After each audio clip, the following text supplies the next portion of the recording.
Trump की नीतियों के चलते तमाम अन्य देश जो आज दुनिया पे अपने पूरे अधिकार को, पूर्ण स्वामित्व को प्राप्त करना चाहते हैं, ट्रंप ने उसी तरीके से अब ग्रीनलैंड को अपने अपने स्वदेशी फायदे के लिए पूरी तरीके से जो है दुनिया को परेशान करने की ओर अग्रसर है। ट्रंप जो है पूरी ट्रंप का दुनिया पे सिर्फ इस बात के लिए आधिपत्य होगा कि कहाँ पे पेट्रोलियम ज्यादा है, कहाँ पे डीजल ज्यादा है, कहाँ पे खनिज पदार्थ ज्यादा है, कहाँ पे मौसमी घटनाएं सुरक्षित हैं, कहाँ पे देश को आर्थिक फायदे होंगे। इसके लिए ट्रंप ने जो है पूरे दुनिया पे पूरे तरीके से जो है अपने अधिकार और आधिपत्य को समझने के लिए और समझाने के लिए पूरी कोशिश में लगे हुए हैं। समस्या इस बात की नहीं है कि ट्रंप जो है ग्रीनलैंड की ओर आकर्षित हो रहा है, समस्या इस बात की है कि ग्रीनलैंड दुनिया का इतना खूबसूरत, जहां ग्रीनलैंड को ये कहा जाता है कि यहाँ पे कभी रात नहीं होती है, क्योंकि ग्रीनलैंड पूरी तरीके से बर्फ पे घिरा हुआ है। दुनिया का सबसे बड़ा द्वीप समूह है ग्रीनलैंड, जहाँ की आबादी मात्र और मात्र 60,000 है। मात्र 60,000 लोग ग्रीनलैंड पे रहते हैं। इतना खूबसूरत ग्रीनलैंड है।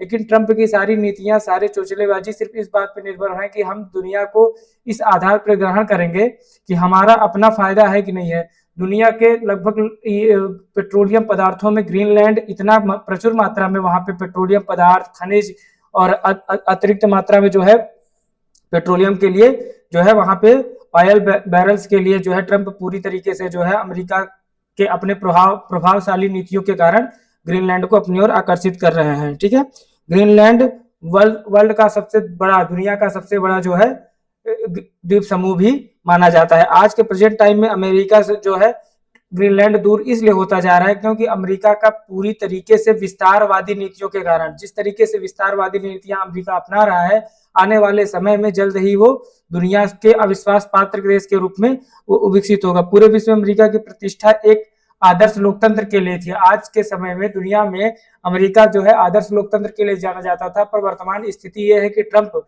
पूरी दुनिया के लिए एक विनाशकारी रूप से साबित हो रहे हैं। जिस तरीके से वो अपने दूसरे कार्यकाल में, पहला कार्यकाल उनका बहुत शानदार है, पहले कार्यकाल में उनका भारत के साथ और प्रधानमंत्री मोदी के साथ भी रिश्ते काफी अच्छे रहे, लेकिन सेकंड कार्यकाल में, चूंकि अमेरिका में 2 ही कार्यकाल मिलता है, 4-4 साल के लिए अमेरिका में सिर्फ 2 कार्यकाल मिलते हैं बेटा, इसके लिए 2 कार्यकाल पूरा होने वाला है, चूंकि 2 साल हो चुके हैं, 2 साल और बचे हैं। तो ट्रंप अपन जाते जाते अपने विस्तारवादी नीतियों के लिए आज ग्रीनलैंड को पूरे तरीके से हड़पने की तैयारी में है। जिस प्रकार से वो अभी ग्रीनलैंड के मैप को, नक्शे को बदलने की तैयारी कर रहे हैं, जिस प्रकार से ग्रीनलैंड के मैप को, नक्शे को बदलने की तैयारी कर रहे हैं, यह दिन ज्यादा दूर नहीं है कि जिस तरीके से हाल ही में पेट्रोलियम पदार्थों के लिए दुनिया में होड़ मची हुई है, आने वाले समय जो है पेट्रोलियम युग का होगा, यूरेनियम युग का होगा, खनिज युग का होगा। इसलिए जो है ट्रंप जो है पूरी तरीके से पेट्रोलियम पदार्थों को हड़पने के लिए अपनी ओर आकर्षित कर रहे हैं ग्रीनलैंड को। ग्रीनलैंड एक्चुअली में आबादी तो वहां ना के बराबर है, पूरी तरीके से वहां पे बर्फ है, 60 से 70% एरिया पूरी तरीके से बर्फ में है।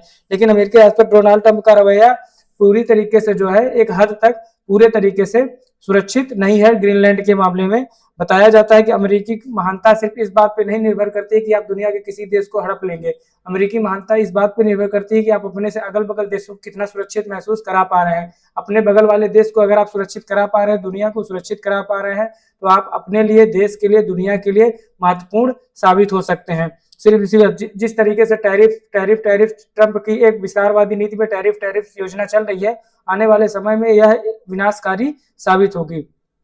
ट्रंप के लिए यह समझना बहुत मुश्किल हो गया है कि कार्यकाल कुछ समय के लिए ही है, लेकिन देश आपका अस्तित्व हमेशा बना रहना चाहिए। इसके लिए अमेरिका को भी आगे बढ़कर सोचना चाहिए। उपनिवेशवाद को इतने तेजी से आगे बढ़ा रहा है अमेरिका, उपनिवेशवाद के लिए, अमेरिका की सारी लड़ाई बेटा उपनिवेशवाद और व्यापार के लिए। जिस तरीके से उपनिवेशवाद बढ़ाया जा रहा है, जिस तरीके से उपनिवेशवाद की घटनाएं आगे से तेजी से बढ़ रही हैं, उसके लिए हमको यह समझना जरूरी है कि यूरोपीय संघ, जिस तरीके से यूरोपीय संघ इनके विस्तारवादी नीतियों का विरोध कर रहा है, आने वाले समय में अमेरिका अपने व्यापार के लिए घाटे की ओर अग्रसर हो जाएगा। ठीक है, विकल्प इस बात के लिए, आखिर 140 करोड़ उपभोक्ताओं वाला देश भारत भी तो है, आखिर यहाँ तो इतने बड़े विकल्प हैं कि आपके लिए इतना ज्यादा व्यापार नीतियां, व्यापार संपर्क बढ़ाए जा सकते हैं कि आप अपने आप को, अपने देश को सुरक्षा के मामले में, जबकि जो अमेरिका भारत से व्यापार करता हमेशा फायदे में रहा है, अगर हमको अमेरिका से व्यापार करने का कोई फायदा नहीं हो रहा है, उसका मुख्य आधार है कि अगर हमको अमेरिका से भी फायदा नहीं हो रहा है, तो उससे लाख गुना अच्छा है कि हम अपने पड़ोसी देश चाइना से व्यापार कर लें। लेकिन चूंकि ट्रंप जो है चाइना को काउंटर करने के लिए अमेरिका भारत को अपने कब्जे में अपने तरीके से चलाता रहा है। ठीक है, 50% ट्रंप टैरिफ। अब जिस तरीके से ट्रंप टैरिफ के लिए अपनी भावनाएं प्रकट कर रहे हैं, ये आने वाले समय में ज्यादा दिक्कत की बात हो सकती है। इसलिए अमेरिका महानता इस बात पे है कि आप अपने देश को, अपने पड़ोस को, अपने यूरोपीय कंट्री को, अमेरिकी महाद्वीप के कंट्री को किस तरीके से सुरक्षित महसूस करा पा रहे हैं। 21वीं सदी कहा जाता है कि जो 21वीं सदी है, 21वीं सदी जो है वो किसकी सदी है, वो 21वीं सदी एशिया की सदी है। तो एशिया में जिस प्रकार से पूरे तरीके से, एशिया में जिस प्रकार से खनिज पदार्थ पाए जा रहे हैं, देखिए आइए देखते हैं ग्रीनलैंड के बारे में। 2025-26 में अमेरिका डोनाल्ड ट्रंप प्रशासन ने, जिस तरीके से डोनाल्ड ट्रंप प्रशासन ने डेनमार्क का स्वायत्त क्षेत्र ग्रीनलैंड पर अधिकार करने या खरीदने के प्रयासों के कारण एक बड़ा भू राजनीतिक और कूटनीतिक विवाद उत्पन्न हो गया। अमेरिका आर्कटिक में सुरक्षा और खनिजों के लिए ग्रीनलैंड को रणनीतिक रूप से महत्वपूर्ण मानता है, जबकि डेनमार्क और ग्रीनलैंड ने इसे बिकाऊ नहीं बताया, जिससे अमेरिका और यूरोपीय संघ के बीच तनाव बढ़ गया। चूंकि ग्रीनलैंड बेटा वह डेनमार्क का हिस्सा है, ग्रीनलैंड डेनमार्क का हिस्सा है, जिसके कारण समस्या इस बात के लिए उत्पन्न हो गई है कि अमेरिका खरीदना तो चाह रहा है ग्रीनलैंड को, लेकिन ग्रीनलैंड को खरीदने के लिए उसको डेनमार्क से पहले संपर्क करना पड़ेगा, तब वो खरीद पाएगा। रणनीतिक हित, अमेरिका रूस और चीन को आर्कटिक क्षेत्र से दूर रखने के लिए ग्रीनलैंड पर अपना प्रभाव बढ़ाना चाहता है। खनिज संसाधन, ग्रीनलैंड में दुर्लभ खनिज के विशाल भंडार हैं जो तकनीकी और रक्षा उद्योग के लिए जरूरी है। अमेरिकी दबाव, रिपोर्टों के अनुसार अमेरिका ने ग्रीनलैंड के कुछ हिस्सों को खरीदने या वहां अमेरिकी सैनिक ठिकाने जैसे पिटफुक बेस स्थापित करने का प्रस्ताव रखा, जिसे लेकर डेनमार्क पर दबाव डाला जा रहा है। टैरिफ की धमकी, 2026 की शुरुआत में डोनाल्ड ट्रंप ने ग्रीनलैंड पर समझौते न होने पर यूरोपीय संघ के सामानों पर 25% आयात का टैरिफ लगाने की चेतावनी दी थी। अस्वीकृति हो गई थी। ग्रीनलैंड के प्रधानमंत्री मुटे इगड़े, ये मुटे जो इगड़े हैं, जो ग्रीनलैंड के प्राइम मिनिस्टर है बेटा, ये अपने आप में बहुत ही महान व्यक्तित्व वाले व्यक्ति हैं। ये इस आदमी के आगे 1% भी झुकने की कवायद नहीं किए, अब उसके आगे आंख में आंख डाल के इटे मुगड़े जो है बात किए हैं। ठीक है, बिकाऊ नहीं हो रहा, उनके लोगों का है। विवाद ऐतिहासिक रूप से 1946 चला रहा है, लेकिन 2019 में और 25 में ट्रंप प्रशासन इसको अपना मानने की कोशिश कर रहा है। कई यूरोपीय देशों ने अमेरिका के रुख को आलोचना की और कहा है कि ऐसा करना नाटो सहयोग और भरोसे को कमजोर करेगा। नाटो ने आर्कटिक में अपनी मौजूदगी बढ़ाने के लिए नई पहलकदमी भी शुरू की है, आर्कटिक सैनिटरी, जिसका मकसद सुरक्षा को मजबूत करना है, विवाद को बढ़ावा देना नहीं। अमेरिका की क्या राय है? एक हाल ही में किए गए सर्वे में पाया गया कि अधिकांश अमेरिकी लोग 75% ग्रीनलैंड पर कब्जे के प्रस्ताव का विरोध करते हैं। देखिए, अमेरिकी लोग ही, जो वहां पे अमेरिकी लोग ही हैं, जो अमेरिकी लोग हैं, वो 75% अमेरिकी लोग खुद ग्रीनलैंड को अधिग्रहण करने के खिलाफ है। साफ साफ लिखा है, क्योंकि कोई भी देश बेटा नहीं चाहता है। ट्रंप तो चला जाएगा, ट्रंप को शासन करने के लिए तो 2 साल बचे, उसके बाद तो चला जाएगा, लेकिन देश तो रहेगा ना, देश की सुरक्षा तो रहेगी, देश की भौगोलिक स्थिति बची रहेगी, देश की सांस्कृतिक स्थिति बची रहेगी, तभी देश विकास करेगा। वरना आपके ऊपर दुनिया विश्वास नहीं करेगी, दुनिया थूकेगी, आपका अस्तित्व कुछ दिन के बाद क्या हो जाएगा, खत्म हो जाएगा। इसके लिए जो है कब्जे का विरोध करते, भले ही राष्ट्रपति की बात अलग हो। अमेरिका और ग्रीनलैंड का विवाद सीधे ताकत, रणनीति और नियंत्रण की वैश्विक राजनीति से जुड़ा है, खासकर आर्कटिक क्षेत्र की सैन्य और आर्थिक अहमियत के कारण। अमेरिका कुछ नेताओं ने इसे अपने नियंत्रण में लाने की चाह जाहिर की है, लेकिन डेनमार्क, ग्रीनलैंड और यूरोपीय देशों ने इसे खारिज किया और संघर्ष अभी भी जारी है। अमेरिका के नेताओं, खासकर पूर्व राष्ट्रपति डोनाल्ड ट्रंप ने बार बार कहा कि अमेरिका को ग्रीनलैंड खरीद लेना चाहिए, उसके नियंत्रण में आना चाहिए, क्योंकि यह यूएसए की सुरक्षा और शक्ति दोनों में मदद करेगा। ट्रंप ने 2025-26 में हर विकल्प अपनाने की बात भी कही, जिसे कुछ ने दबाव या सैनिटरी रणनीति माना है। डेनमार्क और ग्रीनलैंड की प्रतिक्रिया, डेनमार्क और ग्रीनलैंड दोनों ने साफ कहा है कि ग्रीनलैंड बेचने के लिए नहीं है और उसकी सब प्रभुता का सामना होना चाहिए। डेनिश प्रधानमंत्री अमेरिकी दबाव ग्रीन नीति का उल्लंघन किया है, साफ साफ उसने कह दिया ग्रीनलैंड बेचने के लिए नहीं है। ग्रीनलैंड, अमेरिका का ग्रीनलैंड पे नजर सिर्फ इसलिए है कि वहां पे जो है बहुत सारे खनिज पदार्थ, पेट्रोलियम, ईंधन, यूरेनियम के प्रचुर मात्रा भंडार पाए गए हैं। यूरोप और नाटो का रोल, कई यूरोपीय देशों ने अमेरिका के रुख पर आलोचना की और कहा है कि ऐसा करना नाटो सहयोग और भरोसे को कमजोर करेगा। नाटो ने आर्कटिक में अपनी मौजूदगी बढ़ाने के लिए नई पहलकदमी भी शुरू की, जिसका मकसद सुरक्षा को मजबूत करना है। अमेरिका और ग्रीनलैंड के बीच हाल ही में एक बड़ा राजनीतिक और रणनीतिक विवाद उभरा है। ग्रीनलैंड दुनिया का सबसे बड़ा द्वीप है, ग्रीनलैंड दुनिया का सबसे बड़ा द्वीप है और डेनमार्क का स्वायत्त क्षेत्र है। इसका अपना सरकार है, लेकिन विदेशी नीति और रक्षा डेनमार्क के नियंत्रण में है बेटा। इसलिए ग्रीनलैंड किसके नियंत्रण में है? डेनमार्क के। विवाद की वजह क्या है? रणनीतिक स्थान ग्रीनलैंड आर्कटिक में है, यूएसए, रूस और यूरोप के बीच समुद्री और हवाई मार्गों के मध्य। यही कारण है कि अमेरिका इसे राष्ट्रीय सुरक्षा और सैन्य दृष्टि महत्वपूर्ण मानता है। खनिज और संसाधन, वहां पेट्रोलियम, दुर्लभ खनिज और अन्य प्राकृतिक संसाधन, जिसकी वजह से बड़ी शक्तियां इसे आकर्षक मानती है। अमेरिका का हक वाला दावा, अमेरिका के नेताओं, खासकर पूर्व राष्ट्रपति डोनाल्ड ट्रंप ने बार बार कहा कि अमेरिका को ग्रीनलैंड खरीद लेना चाहिए। ये ट्रंप की विस्तारवादी नीतियों के कारण ट्रंप बार बार यही कह रहा है कि अमेरिका को ग्रीनलैंड क्या करना चाहिए बेटा? खरीद लेना चाहिए, उसके नियंत्रण में ले लेना चाहिए, क्योंकि यह यूएसए की सुरक्षा और शक्ति दोनों में मदद करेगा। ट्रंप ने हर बात के लिए सिर्फ खरीद लेना चाहिए कि विस्तारवादी नीति। आधुनिक महत्व क्या? ग्रीनलैंड आर्कटिक क्षेत्र में स्थित है, रणनीतिक दृष्टि महत्वपूर्ण है। अमेरिका ने यहाँ पिटोफिक स्पेस बेस, पूर्व नाम थुले एयर बेस, स्थापित किया है। प्राकृतिक संसाधन, खनिज और तेल और जलवायु परिवर्तन कारण इसका महत्व बढ़ रहा है। ग्रीनलैंड का इतिहास, इनपुट सभ्यता, वाइकिंग आगमन। सबसे पहले बेटा वहां पे एक युग था वाइकिंग आगमन, वाइकिंग वाइकिंग वहां का एक शासन वंश था बेटा, फिर डेनिश शासन आया, फिर आधुनिक स्वायत्तता तक फैला हुआ है। आज यह दुनिया का सबसे बड़ा द्वीप है और आर्कटिक राजनीति में अहम भूमिका निभाता है, क्योंकि आर्कटिक महाद्वीप में है। ग्रीनलैंड आर्कटिक महाद्वीप के बेटा जस्ट नीचे है। ग्रीनलैंड आर्कटिक महाद्वीप के कहाँ है? जस्ट नीचे है। जो है आइए देखते हैं स्वायत्तता क्या थी। 1979 में ग्रीनलैंड को होम रूल आंशिक स्वशासन मिला।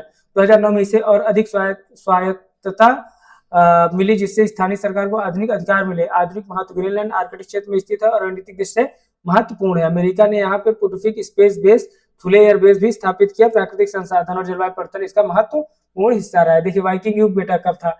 लगभग 982 ईस्वी में इरिक द रेड ने ग्रीनलैंड की खोज की थी। अब ये क्वेश्चन बेटा ये समझ में आना कि ग्रीनलैंड की खोज किसने की थी? Eric the red.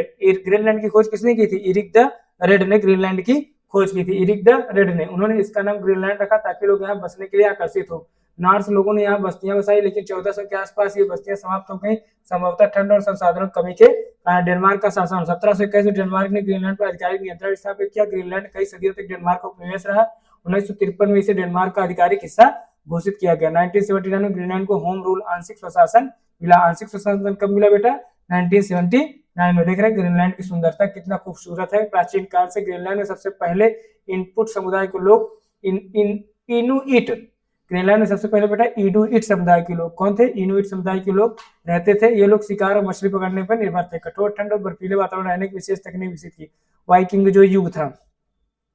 समस्या इस बात की है बेटा कि ग्रीनलैंड में दुनिया में मात्र 60,000 लोग रहते हैं।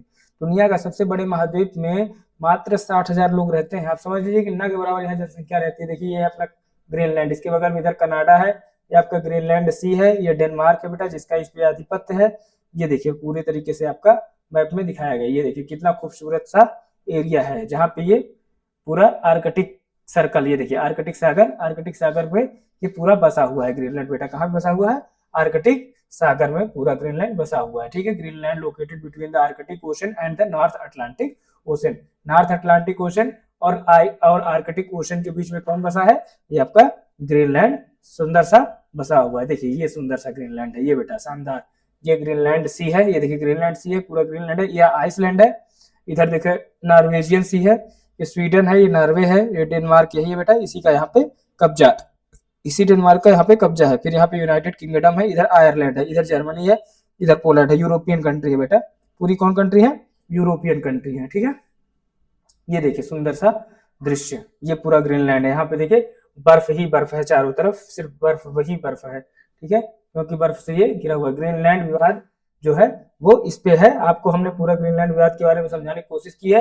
जनवरी 2026 में अमेरिका द्वारा ग्रीनलैंड को अपने अधीन करने या खरीदने की इच्छा से जुड़ा एक बड़ा अंतरराष्ट्रीय विवाद खड़ा हो गया। ट्रंप प्रशासन द्वारा ग्रीनलैंड को खरीदने की कोशिश, डेनमार्क और यूरोपीय देशों में भारी नाराजगी। इस विवाद के प्रमुख बिंदु नीचे दिया गया। अमेरिका का कानूनी दाव, डोनाल्ड ट्रंप की पार्टी के एक सांसद ने संसद में कानून का एक मसौदा पेश किया जिससे अमेरिका को ग्रीनलैंड पर अपना अधिकार करने या उसे खरीदने की कानूनी ताकत मिल सकती है। ग्रीनलैंड का रणनीतिक महत्व, अमेरिका ग्रीनलैंड को अपने कब्जे में लेने के लिए बेताब है क्योंकि यह प्राकृतिक खजाने उत्तरी समुद्री रास्तों के कारण रणनीतिक रूप से बहुत महत्वपूर्ण है। यूरोप और डेनमार्क में नाराजगी, क्योंकि डेनमार्क बेटा यूरोप का हिस्सा है, डेनमार्क यूरोप का हिस्सा है और ग्रीनलैंड भी यूरोप का हिस्सा है, तो नाराजगी इस बात की है कि डेनमार्क ने अमेरिका की इस योजना खारिज कर दिया और इस कदम से यूरोप के देशों में तनाव पैदा हो गया जिसे ग्रीनलैंड संकट के रूप में देखा जा रहा है। अंतरराष्ट्रीय प्रतिक्रिया, ब्रिटेन के कुछ नेताओं ने ट्रंप को इस नीति के कारण अंतरराष्ट्रीय गुंडा तक कह दिया, इंटरनेशनल बुली।